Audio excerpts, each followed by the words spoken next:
In this tutorial, you will learn how to use the library's OneSearch database to locate books on your topic.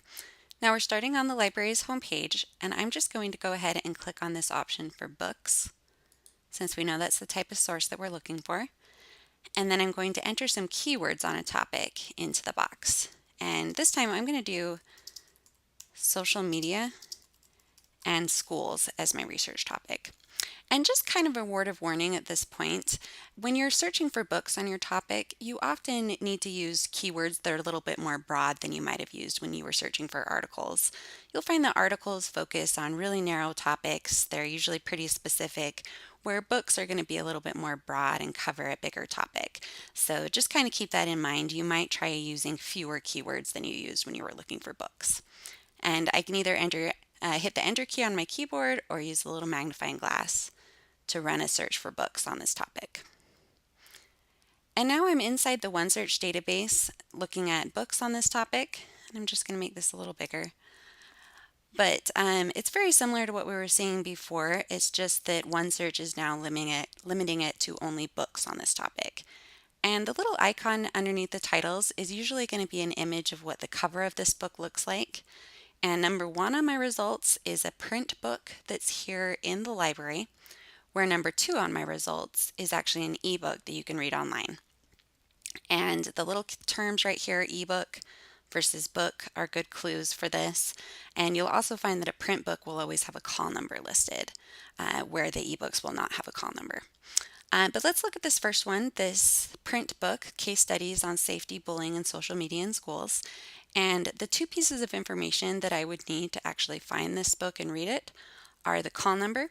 This is what I used to actually locate it on the shelf. It's printed on the spine of the book. There's a little sticker on the book that will have this call number, and that's how they're arranged on the shelf. And then I also need to look under status to see which floor it's located on. And this book is located on the 4th floor of the library. And a lot of our books are on the 4th floor, but there's also a couple of other locations, so you always do want to check for that. And if this book was already checked out by someone else, it would say checked out under the status and the date that it's due back. But we can also click on this title to go to a page with more information about it. There's an abstract that has a really quick little summary of the book, and often these content notes are the titles of the book chapters. So you can learn a little bit more about this book, see that it was published in 2016, and then if you actually do want to find it to start looking at the actual book itself, the call number is listed right here again, and then you also have the floor.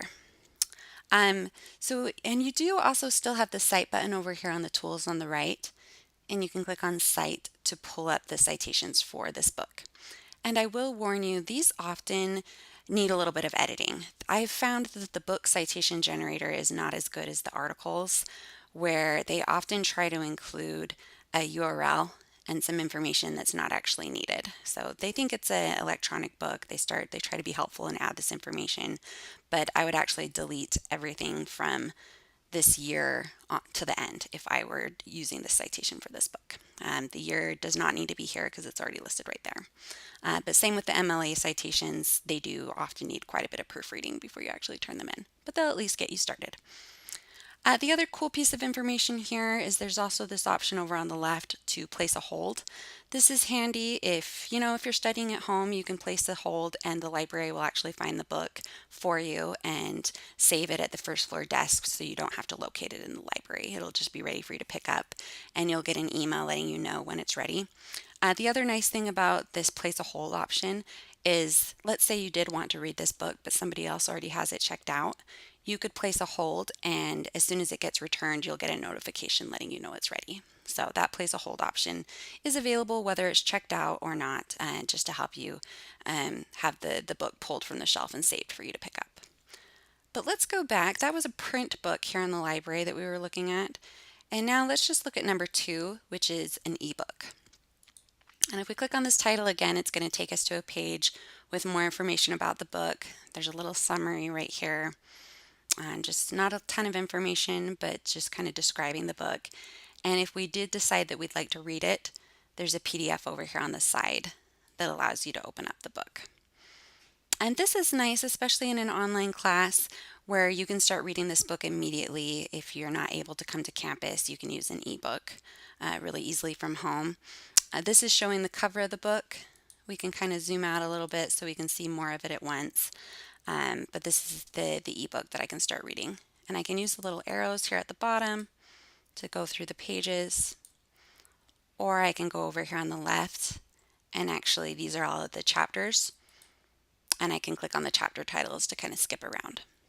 The other neat thing about the books is that the ebooks is that they have this search within option, and I can search for a specific term I might be interested in.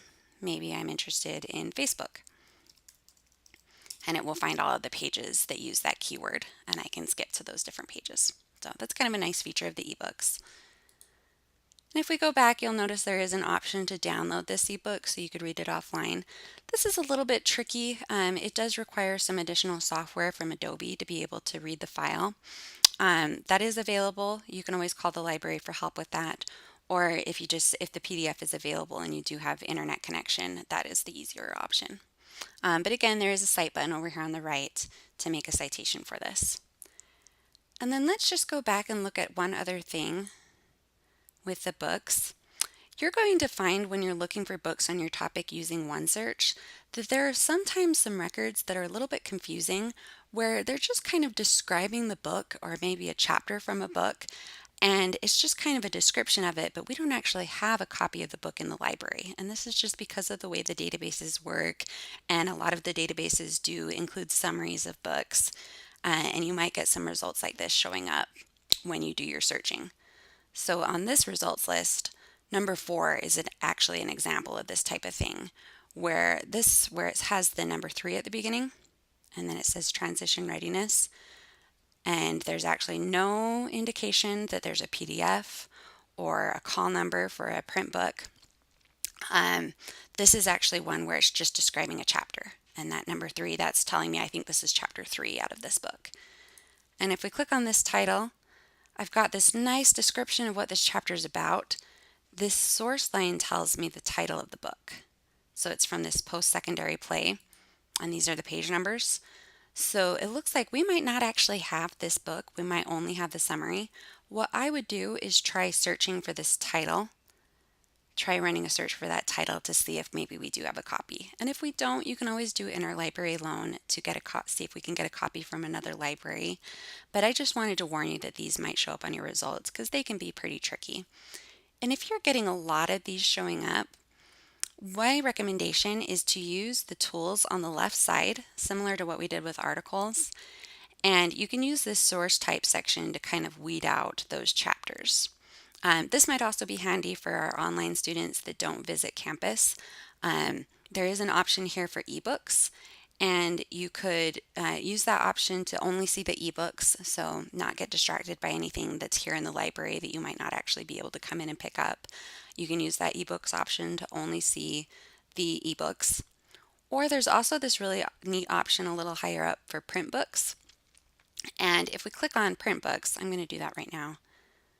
It's going to weed out all of those kind of confusing chapters and also the ebooks as well. So if you happen to prefer print books, and some people like to use the hard copies, you can use that print books option to only see the hard copy books, and it will also weed out any of those book chapters if you're seeing a lot of those in your results. And I also did just want to point out number 2, this book, this graphic design school, it is currently checked out by another student. So this is what it looks like if a book is checked out, and the due date is listed right here for October 26th. So just an example of what a checked out book looks like. And if I wanted to read this, I could place a hold on it and be notified as soon as it's returned. But those are the steps of using OneSearch to locate a book on your topic.